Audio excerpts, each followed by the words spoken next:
February 2025. Beneath the crowded streets of Naples, something unprecedented shakes Campi Flegrei. There have been over 600 shallow earthquakes in just days, rapid bursts of ground uplift, and now scientists believe a new fault has torn open beneath the caldera. Why are Italy's top volcano experts sounding the alarm? And what do these signals reveal about the real risk looming beneath 500,000 lives? The evidence points to a crisis unlike any before, and it all begins with the seismic data that stunned the world. At 15:53 UTC on February 15, 2025, the first in a rapid-fire sequence of earthquakes rattled the Campi Flegrei caldera. Within hours, INGV's seismic network recorded dozens more, each event mapped in real time as analysts worked through overlapping waveforms and shifting epicenters. By the end of the week, more than 600 earthquakes had been cataloged. That was an intensity and frequency not seen in decades. The strongest measured magnitude 3.2, shallow and abrupt, with its focus less than 4 kilometers beneath the surface. Most of these tremors clustered beneath the Solfatara Pisciarelli sector, a zone long known for its restless ground and persistent fumaroles. Seismologists noted the bursts came in waves, sharp, tightly packed swarms, each lasting minutes to hours, separated by brief lulls. This pattern, visible in high temporal resolution seismograms, showed dense vertical stacks of pulses, evidence of clustered rupture rather than scattered, isolated shocks.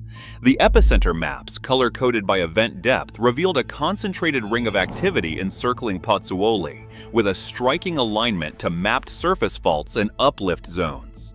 Focal mechanism solutions, mathematical models that describe how rocks slip during an earthquake, pointed to a mix of normal faulting and local strike slip, consistent with the mechanical expectations for caldera ring faults under extensional stress.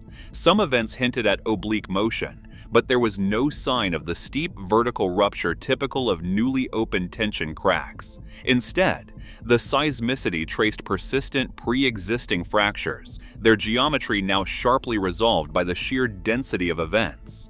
Each event's location and depth were refined using waveform stacking and semblance analysis, techniques that allow scientists to pinpoint the three-dimensional structure of active faults. The result was a thin, coherent, ring-shaped fault system extending both onshore and offshore, with two prominent strands converging beneath the urban core of Pozzuoli. This geometry, illuminated by the swarm, carried immediate implications for hazard assessment. The swarm's temporal evolution, mapped minute by minute, showed no clear upward migration of hypocenters, a hallmark of magmatic intrusion. Instead, the earthquakes remained shallow, tightly clustered, and aligned with known zones of uplift.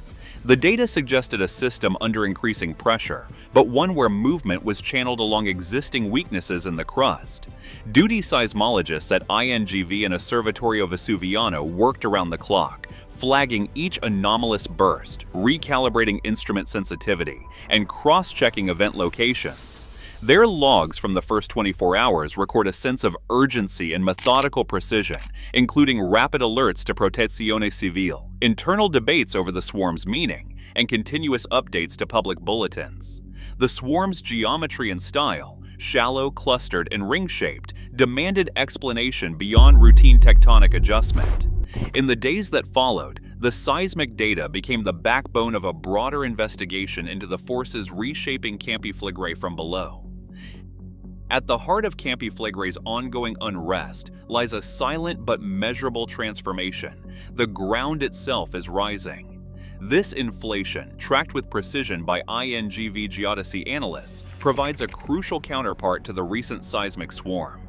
At the right GNSS station, perched near the caldera's most restless sector, ground level has surged upward by 21 centimeters since January 2024. This is not a single sudden leap, it is the result of a steady, relentless process. Since August 2024, the uplift rate has averaged about 10 millimeters per month, with occasional bursts reaching as much as 1 centimeter in just a few days. Satellite radar data from the Sentinel-1 constellation confirm these ground-based readings. Interferograms, which map minute shifts in the Earth's surface, show a broad dome of uplift centered on Pozzuoli, radiating outward in subtle but unmistakable contours. The pattern matches the zone of densest seismicity, reinforcing the link between mechanical stress and physical deformation. Each time a new pulse of quakes rattles the caldera, GNSS and INSAR time series reveal a corresponding nudge upward, sometimes abrupt, sometimes gradual, but always cumulative.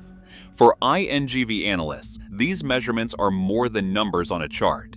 Every millimeter of vertical motion speaks to changes in pressure deep below the surface. The data suggests that the caldera floor is being pushed upward by forces that do not dissipate between swarms. Instead, the ground continues to rise month after month, even when the earthquakes momentarily subside. This ongoing inflation is a physical record of the stress accumulating within the system. The Wright Station's data, cross-checked against nearby GNSS points and satellite tracks, leaves little doubt about the scale of deformation. Analysts have ruled out surface subsidence, landslides, or artificial causes. The uplift is most intense in the Solfatara-Pisciarelli corridor, the same area outlined by the recent ring-shaped fault activity. This spatial overlap sharpens the question: what is driving the pressurization?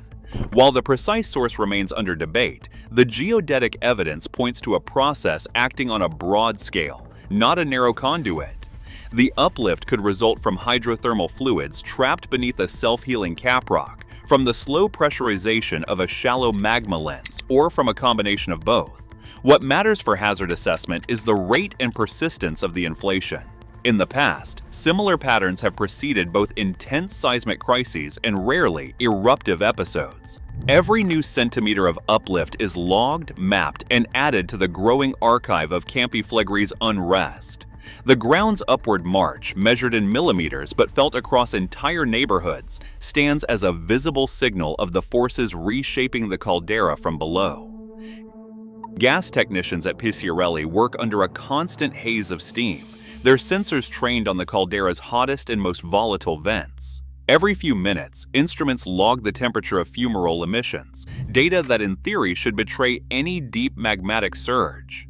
Through the heart of the February swarm, the readings held steady, 97 degrees Celsius, no spikes, no sudden drops. This stability stands in sharp contrast to the seismic and ground deformation records, which have shown marked changes over the same period. Chemical analysis tells a similar story.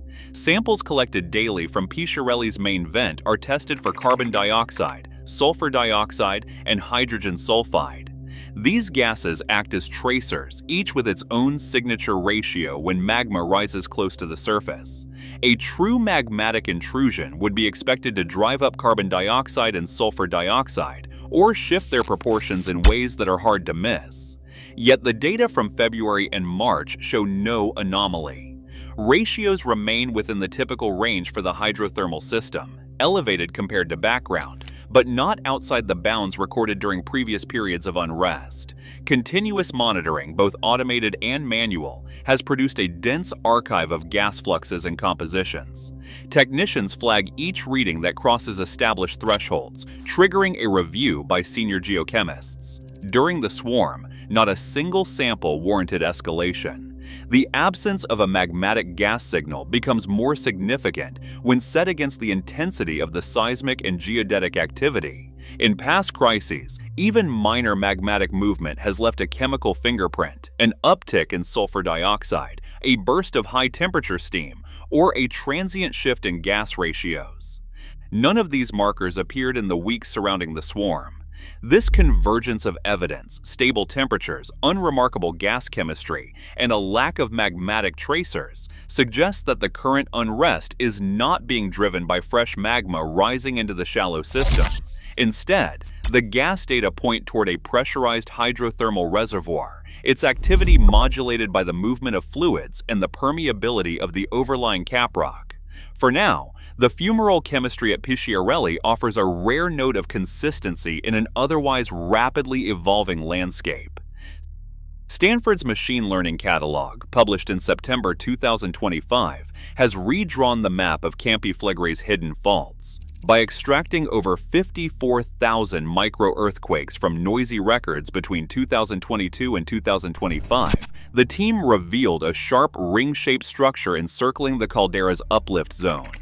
Two main strands of this fault system converge beneath Pozzuoli, aligning with both the densest seismic clusters and the areas of fastest ground deformation. This level of detail, unattainable in earlier manually picked catalogs, now underpins a new debate among volcanologists. Has a previously undetected fault truly opened, or are these quakes simply tracing old weaknesses under new stress? The geometry is striking. The mapped ring fault forms a continuous arc both on land and offshore, with most events occurring less than 4 kilometers below the surface. High-precision relocation techniques confirm that these earthquakes are not scattered at random, but instead outline persistent planar features, faults that have likely existed for centuries if not millennia. The northern and southern sectors, once poorly resolved, now stand out as coherent, active segments, their shallow depth and close spacing intensifying concern for nearby urban areas. Proponents of the new fault hypothesis point to the dense clustering, the orientation of slip and focal mechanism solutions, and the alignment with current uplift as evidence that the caldera's fracture network is evolving. Laboratory experiments on volcanic rocks under fluid pressure support this view. When pressurized, ring faults tend to slip in normal or oblique motion rather than open, fresh vertical cracks. The observed seismicity matches these slip-dominant mechanics, echoing patterns seen in controlled rock deformation studies. Skeptics, however, caution that while the fault architecture is now sharply imaged, the evidence does not yet prove the creation of a wholly new fracture. Instead, they argue the system is reactivating old planes under renewed stress from below. Still, the implications are immediate. With two fault strands converging beneath a city of 500,000 and laboratory analogs confirming the physical plausibility of moderate earthquakes, the risk profile for Campi Flegrei has shifted. The debate has moved from theory to urgent practical consequence. Broadseism has shaped life at Campi Flegrei for centuries, but only twice in recorded history has the ground's slow heaving forced mass exodus and left a permanent mark on the landscape. In the early 1980s, Pozzuoli residents watched their city rise by nearly 1.8 meters in less than 3 years. Between 1982 and 1984, the ground lifted at a pace that sent cracks through apartment blocks, warped roads, and forced the evacuation of more than 40,000 people. For many, the memory of those years remains vivid. Families were split by relocation, businesses shuttered, and daily routines were upended by uncertainty. Archival footage from the period shows streams of residents leaving the city, engineers measuring fresh fissures, and civil protection teams coordinating shelters across the Bay of Naples. The pattern of unrest then, months of accelerating earthquakes followed by relentless uplift, bears a striking resemblance to what instruments record today. Seismographs from the 1980s captured swarms of shallow quakes, many clustered beneath the same Solfatara-Pisciarelli corridor now under scrutiny. Ground deformation charts from that era mirror the current Sentinel-1 and GNSS time series, a staircase of abrupt rises, each step triggered by a burst of seismicity. Yet despite the scale of upheaval, the crisis did not culminate in eruption. Instead, the ground gradually subsided and the city returned, changed, but intact. For scientists and residents alike, the shadow of an even older event looms larger still. In 1538, after weeks of swelling ground and escalating earthquakes, a new hill, Monte Nuovo, rose from farmland in a matter of days. Contemporary chronicles describe the earth swelling like a bellows, followed by violent tremors and the sudden birth of a volcanic cone. Quantitative reconstructions suggest uplift rates then reached as much as 1 centimeter per day in the final weeks, outpacing even the most rapid bursts documented in modern records. The parallels are sobering: seismic swarms, ground uplift, and the opening of new fractures all played out before the last eruption. Yet key differences persist. Today's uplift, while substantial, remains below the peak rates measured in the 1980s and far below the runaway inflation that preceded Monte Nuovo. The modern caprock, thicker and more self-healing than in the past, may slow the escape of fluids and delay the onset of surface rupture. Gas chemistry, too, paints a less volatile picture than historical accounts of burning sulfur and choking fumes. Still, the quantitative echoes between past and present, uplift rates, seismic patterns, spatial overlap, provide both a warning and a framework. Each millimeter of ground movement is now logged against this deep archive, as scientists weigh whether today's signals fit the cycle of Bradyseism or hint at something more. At 4:42 a.m. on November 18, 2025, Pozzuoli was jolted awake. The quake, magnitude 4.8 and less than 3 kilometers deep, sent a thunderous shock through the caldera. Residents described a sound like the earth itself splitting open.